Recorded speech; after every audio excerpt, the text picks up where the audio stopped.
성령 하나님, 이 시간도 우리를 감동하여 주시고 우리에게 필요한 말씀으로 채워주시고 우리를 향한 주님의 음성 듣게 하여 주옵소서.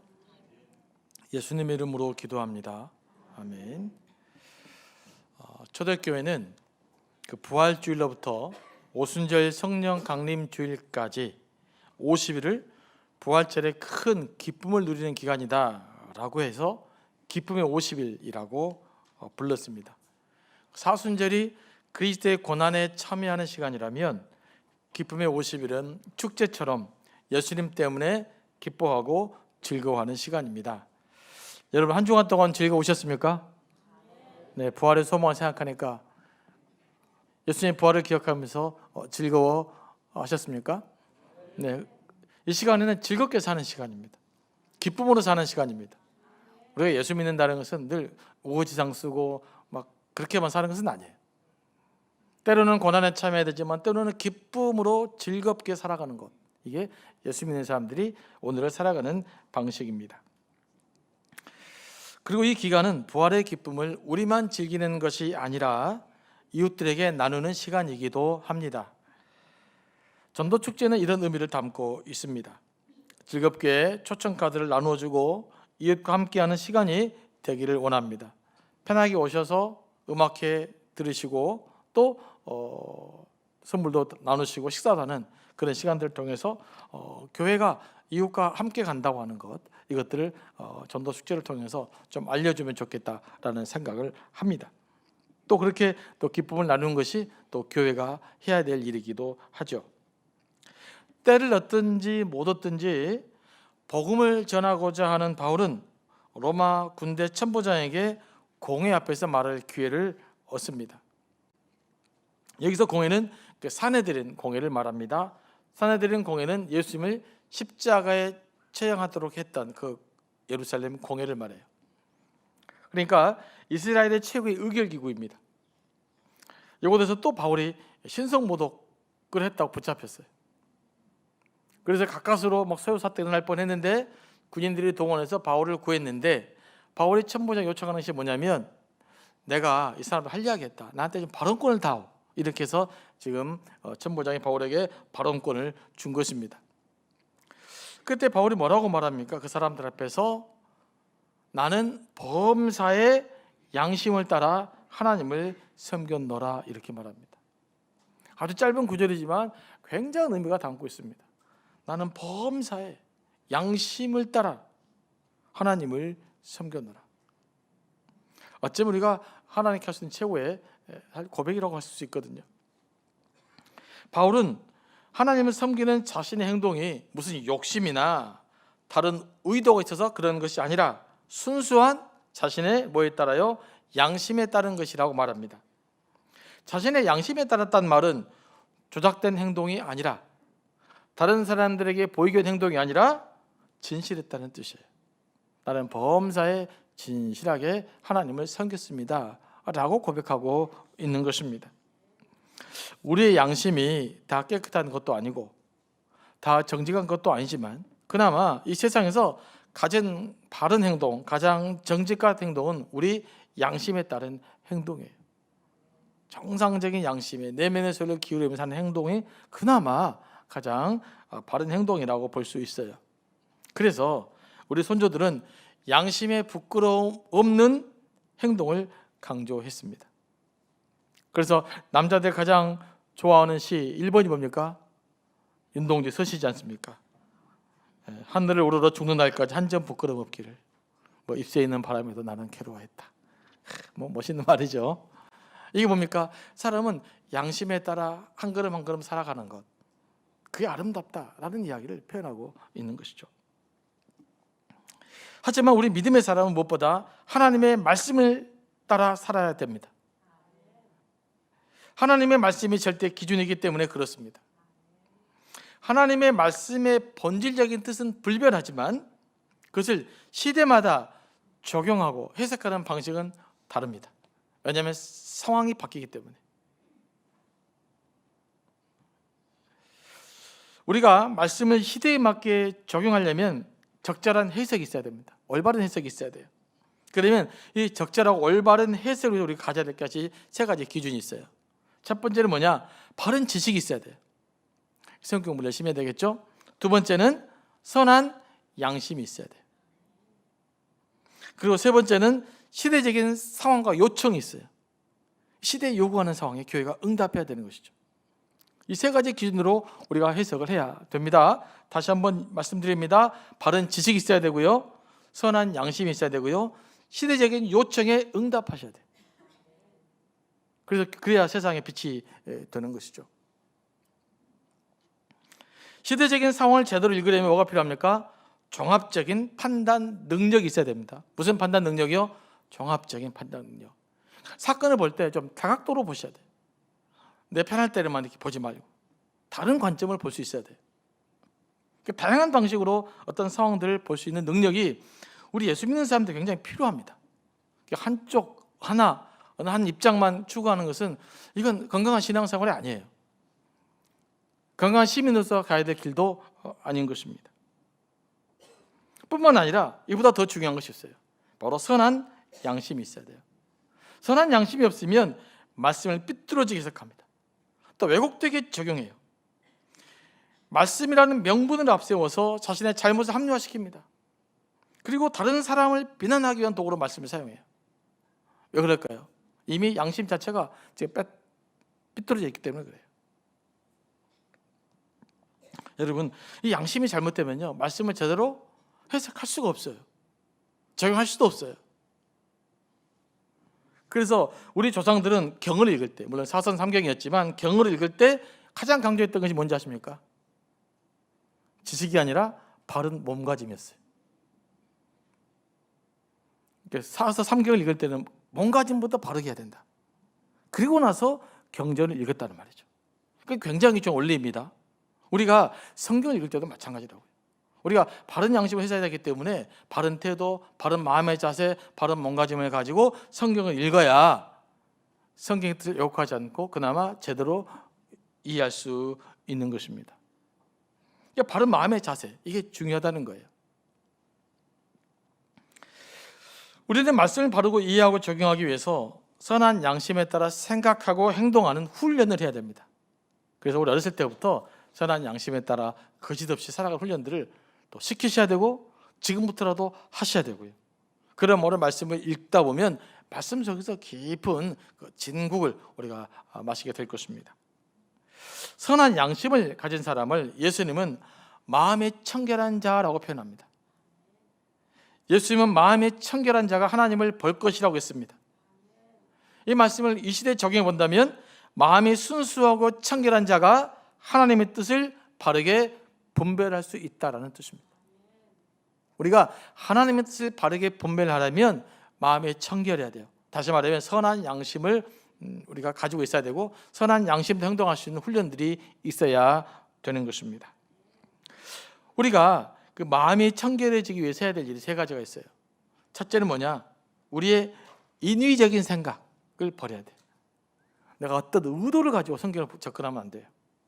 내가 어떤 목적을 가지고 성경을 접근하면 안 돼요. 그 말씀 자체에 집중하셔야 됩니다. 이런 것들을 우리 동양에서는 무위라고 하죠. 무위 자연 들어보셨잖아요. 그러니까 어떤 인간적인 의도를 갖지 않는 것, 나의 생각과 욕심을 빼내면 마음이 순수해집니다. 그래서 말씀 읽을 때 가능하면 내 생각과 내 욕심과 내가 뭔가를 이루고자 의도를 빼고 말씀을 딱 보시면 그 말씀이 우리에게 주시는 감동을 새롭게 경험할 수 있게 될 거예요. 두 번째는 자신의 죄와 연약함을 고백해야 됩니다. 하나님의 용서를 경험하면 사람은 마음이 순수해집니다.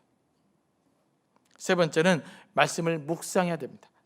묵상한다는 말은 말씀을 되새김질하는 것입니다. 반복해서 읽고 또 읽고 또 읽고 그러면서 이 말씀을 깊이 묵상하다 보면 그 말씀이 우리의 마음을 정화시킵니다. 그리고 예수 믿는 사람들은 이 말씀을 묵상하는 훈련들을 지속적으로 반복적으로 하셔야 돼요. 이 세 가지를 잘 지키다 보면 우리가 점점 순수한 마음으로 하나님의 말씀을 읽게 될 거예요. 이렇게 말씀을 묵상하는 가운데 우리도 바울처럼 나는 범사의 모든 일에 양심을 따라 하나님을 섬겼습니다라고 고백할 수 있게 되기를 원합니다. 여러분, 이보다 더 아름다운 고백이 어디 있겠어요? 여러분 자신에게 하나님께 나올 때도 하나님 제가 부족하지만 그래도 부족한 대로 제가 선한 양심에 따라 살려고 애를 썼습니다. 이런 고백들. 여러분 자녀에게 무슨 말이 가장 아름다운 말이 될 수 있을까요? 얘들아, 영적으로 나는 부족하지만 그래도 내가 양심에 따라 살려고 애를 썼다. 너희들도 그렇게 살면 좋겠다. 여러분 그런 말씀을 우리 자녀들에게 물려줘야 되지 않을까요? 그런 고백이 우리 삶 가운데 일어나야 되지 않을까요? 이를 위해서 기도하며 선한 양심에 따라 살아가는 또 자 여러분이 되기를 원합니다. 이 말을 듣고 있는 대제사장 아나니아가 듣다 못해요. 이 사도 바울을 뭘로 고발된 겁니까? 신성모독죄로 고발하고 있는데 사도 바울이 나는 선한 양심에 따라 모든 일을 선한 양심에 따라 하나님을 섬겼다고 말하니 이게 화가 난 거죠. 그래서 바울에게 말합니다. 저 입을 쳐라 이렇게 이야기해요. 네. 우리 고향 말로 좀 속된 말로 표현하면 저 입지댕이를 어떻게 해라 뭐 이렇게 한 것이죠. 말을 못하게 만들어라. 그러자 이제 바울이 말합니다. 회칠한 담이여 이 위선자여 라는 뜻이죠. 하나님이 너를 치시리로다. 내가 나를 율법대로 심판한다고 앉아서 율법을 어기고 나를 치라 하느냐. 이 사람이 율법을 심판자가 바울에게 율법을 어긴 거예요.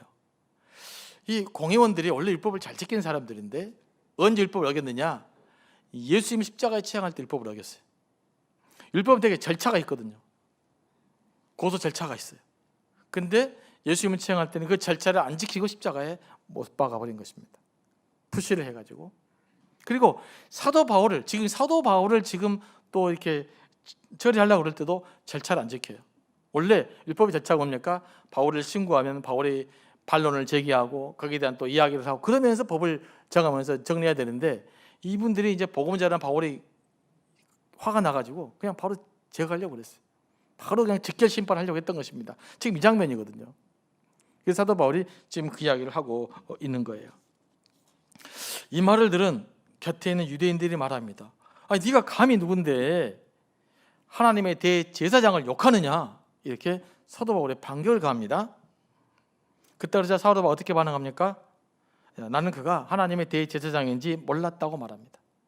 당시에는 요즘처럼 화면이 발달된 시대가 아니기 때문에 이름은 알아도 사람 얼굴은 모를 수가 있어요. 그렇잖아요. 요즘은 또 TV로 다 알지만 당시 가까이 지내지 않으면 모르죠. 내가 몰랐다라고 말합니다. 그러면서 말씀을 인용해요. 자기는 말씀대로 산다고 그랬잖아요. 너의 백성의 관리를 비방하지 말라. 이렇게 하나님이 말씀했다. 이렇게 말합니다. 이 말은 무슨 뜻일까요? 사도 바울 내가 잘못했다라고 인정하는 말이에요. 성경에 보니까 그렇게 돼 있었는데 내가 아나니아가 대제사장인지 모르고 그랬다라고 하면서 이제 자신의 잘못을 간접적으로 시인하는 모습을 보여주고 있습니다. 바울은 이 와중에도 말씀을 기억하고 대제사장의 권위를 인정해 줍니다. 대제사장이 두려워서 그 권위를 인정해 준 것이 아닙니다. 대제사장이 옳기 때문에 그의 권위를 인정해 준 것도 아닙니다. 하나님의 말씀에 순종하기 위해서 대제사장의 권위를 인정해 준 것입니다.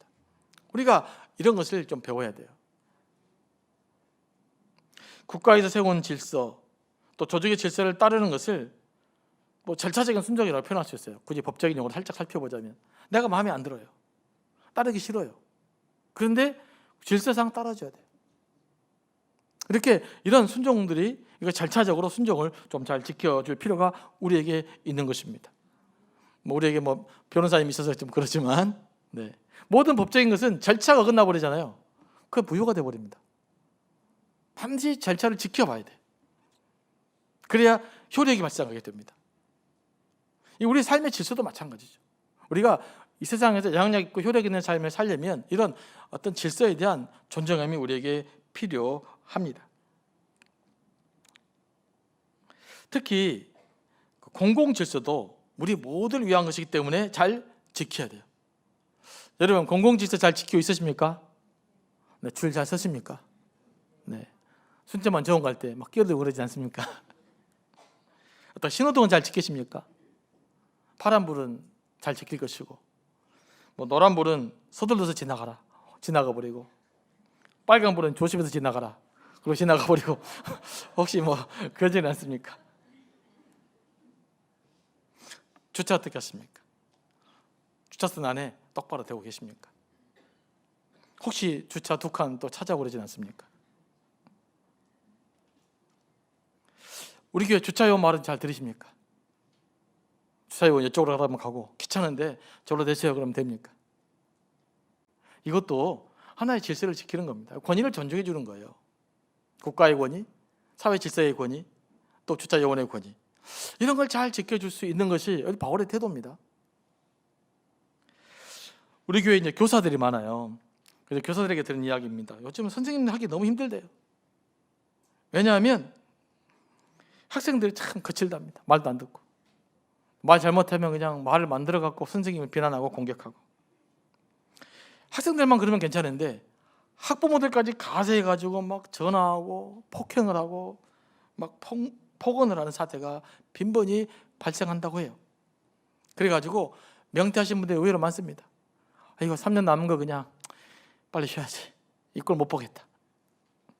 여러분 자녀들 어떻게 양육하고 계십니까? 선생님에게 혼났다고 연락 오면 바로 득달처럼 전화하지 않으십니까? 가만히 있어봐, 이게 우리 누군데 뭐 이렇게 하진 않으십니까? 이런 거 여러분 우리가 좀 배워야 돼요. 이거 옳지 않잖아요. 이거 옳다고 하는 사람 없잖아요. 그러니까 기초 질서를 지키지 않으면 이런 일이 벌어지는 것입니다. 제가 종종 우리 아이 키웠던 이야기 하는데요. 미국에서 저는 우리 아이들 다 키웠거든요. 초등학교, 중학교, 고등학교 때까지. 초등학교 4학년 때인가? 저한테 주의 사항이었어요. 노란 종이에다가. 뭔 주의였냐? 그 집 아들이 저한테 your son 이렇게 표현됐죠. 화장실에 갈 때 복도에 뛰어갔다, 조심해라, 그렇게 주의가 왔어요. 걔네들은 화장실 갈 때 벽으로 붙어 다녀야 돼요. 초등학생들이 그렇게 학교 다닙니다. 미국 그러니까 막 그냥 무질서 같죠. 실제 굉장히 강해요. 그러니까 엄청난 나라를 움직이고 있는 것입니다. 근데 우리는 이게 너무 쉽게 무너져 있단 말이에요. 기본적으로 이것들은 우리에게 옳지 못한 것이죠. 때로는 질서가 존중돼야 돼요. 지켜져야 돼요. 사회적 질서, 합의된 질서에 대해서. 요즘 우리 시대 분위기는 일단 기존의 질서, 권위 구조를 그냥 거부하는 경향이 좀 있어요. 권위주의는 청산해야 되죠. 잘못된 권위주의는 청산해야 됩니다. 하지만 마땅히 지켜져야 되고 존중돼야 될 권위마저 무너져가고 있는 세상이에요. 그래서 사회가 혼동스러운 거예요. 저는 종종 이런 자괴감이 느낄 때가 있었어요. 가끔 국가 질서도 안 지키고 지금 국회의원들 저도 뭐 욕하고 속으로 그래요. 여러분들 여기서는 말 안 하지만 하는데 가끔 그런 데 있는데 가끔 길가에요. 막 문신 막 이렇게 막 써가지고 막 등치 큰 사람이 막 째려보고 있잖아요. 분명히 잘못되고 있어요. 제가 말할 것 같습니까? 말할 것 같습니까? 아무 말도 못합니다. 속으로만 저 X 이렇게 이야기하죠. 눈도 못 쳐다봐요. 또 시비 걸까 싶어가지고. 그런데 조그만 꼬맹이가 말 안 듣잖아요. 이리 와봐. 혼내거든요. 이게 우리의 모습이란 말이에요. 그러니까 우리가 별것 없어요. 굉장히 약한 존재입니다. 그래서 우리가 그런 의미로 기본적인 질서를 좀 지켜낼 수 있는 그런 성숙한 저는 시민의식도 우리 예수 믿는 사람들이 필요하다고 믿습니다. 예수님의 말씀은 권위가 있었습니다. 그만큼 예수님의 가르침이 믿을만했고 존중받을만했고 영향력이 있었다는 말입니다. 그러면 권위라는 말이 갖고 있는 포함된 의미가 있어요. 믿을만하고 존중만하고 영향력을 끼칠만하다. 이런 정상적인 권위는 우리가 존중해 줘야 되는 것입니다. 여러분, 세상의 모든 권위가 부정된다면 어떻게 될까요? 아버지의 권위가 부정돼요. 어머니의 권위가 부정돼요. 교사의 권위가 부정돼요. 판사의 권위가 부정돼요. 경찰의 권위가 부정돼요. 군인들의 권위가 부정돼요. 이 모든 권위가 부정된다면 이 땅이 어떻게 될까요? 제대로 굴러갈 것 같습니까? 정말 그러다 생각하십니까? 그러지 않아요. 그러면 정말로 힘 있는 사람이 그 권위를 대체할 거예요. 돈이 그 권위를 대체할 것입니다. 그럼 또 누가 이 권위를 대체할까요? 문신 많이 쓴 조폭들이 제가 볼 때 이 권위를 대신할 거예요. 말도 못하잖아요. 무서워갖고. 그래서 이 정상적 권위가 사회에서 만들어지지 않고 지켜지지 않고 질서가 지켜지지 않으면 사회는 혼동스럽게 빠져갈 수밖에 없다. 그런 의미에서 우리는 그런 의미에서 우리가 그 질서들을 좀 지키고 세상의 권위도 존중해줄 필요가 있다는 것입니다. 우리가 이 잘못된 권위주의, 부정적 권위주의는 청산해야 되죠. 하지만 정당한 권위는 존중해 줄 수 있어야 돼요. 그러지 않고 모든 권위가 무너져 버리면 불신의 세상, 힘이 지배하는 세상이 되고 맙니다. 성령은 무질서의 영이 아니라 질서의 영이라는 것을 우리가 잊지 말아야 될 것입니다. 바울도 대제장 아나니아에게 말을 거칠게 했다가 누가 지적하니까 내가 몰라서 그랬다고 자신의 잘못을 시인하잖아요. 그러면서 다시금 복음을 전할 수 있는 역량을 갖게 되는 것입니다. 이 일로 인해서 문제가 점점 더 잘 해결되게 되는 것이죠. 사도 바울은 아나니아가 가지고 있는 대제사장이라는 사회적인 권위를 인정해 준 거예요. 다시 말해서 대제사장에 대한 예의를 지켜준 것입니다. 그런 의미에서 제가 여러분들에게 말하지만 종종 이야기하지만 그 대통령을 함부로 비속어 쓰면 안 돼요. 비판하더라도 존칭어 쓰고 뭐 그렇게 해야 됩니다. 국회의원들도 마찬가지죠. 그 언어가 굉장히 중요해요. 그건 우리의 태도, 우리의 성숙한 인격 태도가 우리의 언어로서 표현되기 때문에 그런 것이죠. 이런 맥락에서 바울은 로마 교인을 향해서 위에 있는 권세를 인정하라고 말합니다. 이 말은 뭐냐면 우리식으로 표현하면 일단 권위자들의 법적인 지위를 인정해 줘라. 이런 뜻으로 우리가 이 말씀을 해석해 볼 수가 있어요. 이번에도 선거철이라서 좀 민감한데 선거철이지 않습니까? 투표해야 되잖아요. 근데 민주주의 투표를 왜 합니까? 너무 상식은 한번 짚고 넘어가려고 그래요. 선거를 왜 합니까? 두 후보가 있어요.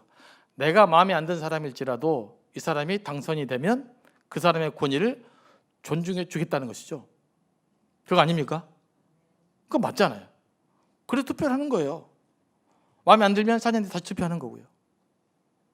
그런데 내가 마음에 안 들다고 정상 투표를 통해서 결정된 주권자를 그냥 막 무시해버리고 그런 것은 조금 옳지 못한 태도라고 볼 수가 있는 거예요. 권리를 사용할 수 있잖아요. 그럼 그때까지 또 다시 기다려야죠. 그런 성숙한 시민 의식이 저는 필요하다고 믿어요. 그래서 이번에 선거를 잘 하시고 기도하시고 좋은 사람이 뽑혀져야 되지만 내가 마음에 안 드니까 이거 무효다 뭐 그런 생각을 가지면 안 된단 말이에요. 그래서 더 기도해야 됩니다. 좋은 사람이 뽑힐 수 있도록. 직장에서도요, 상사들의 지위를 우리 크리스찬들은 존중해 줘야 돼요. 말해도 좀 예의를 갖추고 부드럽게 말하고 상사가 어떤 문제를 지적하려고 하면 최대한 예의를 갖추면 됩니다. 예의를. 그래서 내가 이번에는 직장 상사에게 뭐 좀 건의하고 싶은데 오해할 수 있을까 싶으니까 기도하고 주님 제 말이 오해되지 않도록 해주십시오. 잘못 해석되지 않도록 도와주십시오 라는 기도하는 마음으로 부탁을 하면 듣게 돼 있습니다. 그게 우리가 성숙한 삶의 모습이고 바울을 본받는 삶의 모습이라고 볼 수 있습니다. 그렇다고 바울이 또 마냥 부드럽기만 한 사람은 아닙니다. 바울은 센 사람이에요. 구성원들이 사두개인들과 바리새인들로 구성되어 있었습니다. 이 사람들 원래 평상시에 좋은 관계가 아니었어요. 그들은 예수님에 대한 반감 때문에 바울이 전한 복음에 대한 반감 때문에 임시적으로 하나가 되어 있었어요. 우리식으로 표현하면 이념적으로 다른 사람이에요. 이건 교리적으로 달라요. 이념적으로 다른 사람이기 때문에 함께 뭉칠 수가 없는 사람인데 사도 바울이 복음을 전하니까 이건 둘 다 싫어하는 것들이었어요. 그래서 임시로 이제 뭉쳐져 있었던 것이죠. 바울이 또 이런 것들도 이용합니다. 나는 바리새인이라고 외쳐요. 야, 나는 바리새인이다. 그런데 바리새인들은 부활을 인정합니다. 사두개인들은 부활을 인정하지 않습니다. 뭐라고 말합니까? 야, 내가 바리새인이고 부활에 대해서 이야기하고 있는데 지금 내게 붙잡혔다라고 말합니다. 그래서 어디 사이에 갈등이 일어납니까? 바리새인들과 사두개인 사이에 또 갈등이 일어나요. 야, 알고 봤더니 바울이 우리 편이다. 부활을 인정한다더라. 바리새인이다 라고 하면서 바리새인과 사두개인들이 막 이제 대판 싸움이 진행이 됩니다. 바리새인들 중에서도요, 막 그 누구죠? 바울을 인정해 준 사람까지 생겨요. 혹시 천사가 바울을 통해 마음을 얻지 않느냐? 좀 들어보자. 이러니까 말하고 사도행전 씨알데기 없는 소리 하지 마라. 이렇게 이야기하고 있는 것이죠. 이 두 세력 싸움 가운데 이렇게 보니까 바울이 죽게 생겼어요. 그래서 천부장이 긴급히 군인들을 동원해가지고 바울을 빼내옵니다. 빼내와서 영내로 들어가게 됩니다. 왜 그랬을까요? 왜 군인들이 이렇게 열심히 바울을 보호했을까요? 바울이 뭘 가지고 있었어요? 로마 시민권자. 로마 시민권이었기 때문에 천부장이 로마 시민권을 보호해야 할 책임이 있잖아요. 그래서 로마 시민을 보호하기 위해서 그 사람들의 다툼 속에 군인들을 보내서 빼내왔던 것입니다. 이 로마의 시민권 의식이 가장 발달된 나라가 미국이라고 볼 수가 있겠죠. 이날 밤에 이제 주께서 바울 곁에 서서 말합니다. 담대하라. 내가 예루살렘에서 나의 일을 증언한 것처럼 로마에서도 나의 일을 증언해야 된다라고 바울에게 이야기합니다. 이 말이 무슨 말입니까? 야, 걱정하지 마. 내가 지금 예루살렘에서 복음을 전해서 소요 속에 말려 있지만 너는 이제 여기서 끝나는 것이 아니야. 너는 로마 가야 돼. 내가 로마 갈 때까지 너를 지켜줄 거야. 그러니까 걱정하지 마. 담대하게 지금 사역을 감당해. 이렇게 지금 천사가 사도 바울을 위로해 준 거예요. 여러분, 아무리 사도 바울이라고 해도요, 이 엄청난 소요를 겪고 막 죽을 뻔했는데 전혀 안 두려워했겠습니까? 두려워했음에도 불구하고 맞섰겠죠. 또 이런 생각이 들었을 거예요. 사도 바울이 예루살렘에서 복음을 전하기만 하면 시끄러워요. 하여간 복음을 전하기만 하면 그냥 반대가 아니라 집단적인 소요가 일어나요. 그래서 이런 의문도 생겼을 거예요. 이게 하나님의 뜻인가? 하나님의 뜻이면 뭐가 잘 풀려야 되잖아요. 근데 바울은 예루살렘에서의 바울의 모습은요, 하여간 빡빡해. 뭐가 잘 안 돼요. 그냥 뭔가 어그적거리는 것 같아요. 그러니까 바울이 이런 의문이 생겼을 거 아니에요. 이게 정말 하나님의 뜻일까? 그럴 때 하나님께서 바울을 찾아와서 말씀해 주신 거예요. 담대하라. 이 일을 예루살렘에서도 증언해야 되고 로마에서도 증언해야 된다. 지금 네가 하고 있는 건 하나님의 뜻이야. 걱정하지 마. 내가 널 지켜줄 거야. 이렇게 주님께서 바울을 찾아와서 약속해 주신 것입니다. 바울은 이런 확신만 있으면 두려움에 맞설 수 있는 사람이었습니다. 그래서 주님께서 친히 바울을 찾아와서 말씀해 주신 거죠. 바울 힘을 북돋워 준 것입니다. 하나님은 우리가 복음 때문에 선한 일로 위축되거나 위기에 처했을 때 찾아오셔서 담대하라고 말씀하십니다. 그 음성을 들으시기 바랍니다. 하지만 내가 잘못해서 위기에 처할 때는 무슨 음성이 들릴까요? 이때 담대하라 이런 말씀 들은 것은 이건 사탄의 음성입니다. 이때는 회개하라 이런 음성이 들려요. 하지만 내가 나의 연약함을 알고 주님의 일을 하다가 어려움이 닥칠 때, 정말 주님의 뜻대로 살고 싶은데 어려움이 닥칠 때, 그때 주님께서 우리에게 찾아오셔서 말씀하십니다. 담대하라. 내가 너를 지켜줄 거야. 너에 대한 사명이 닿을 때까지 걱정하지 마. 내가 너를 지켜줄 거야. 이렇게 말씀하시는 것입니다. 여러분, 삶 현장에서도 지치고 힘들 때마다 담대하라고 토닥거리는 주님의 음성이 들려지기 원합니다. 그래서 말씀 붙들고 살아보는 거죠. 그래서 주님 뜻대로 한번 살아보는 것이죠. 그럴 때 들려오는 담대하라는 음성은 우리에게 새로운 삶의 능력을 주실 것입니다. 이 말씀을 묵상하면서 주님은 오늘 우리에게 이렇게 말씀한 것 같습니다. 담대하라. 이 일을 순천에서도 증언해야 된다. 순천이 순천되게 하라. 순천이 순천되게 될 때까지 내가 너를 지켜줄 거야. 담대하라. 이렇게 우리에게 말씀하십니다. 이 부르심 응답하는 저와 여러분 되기를 원합니다.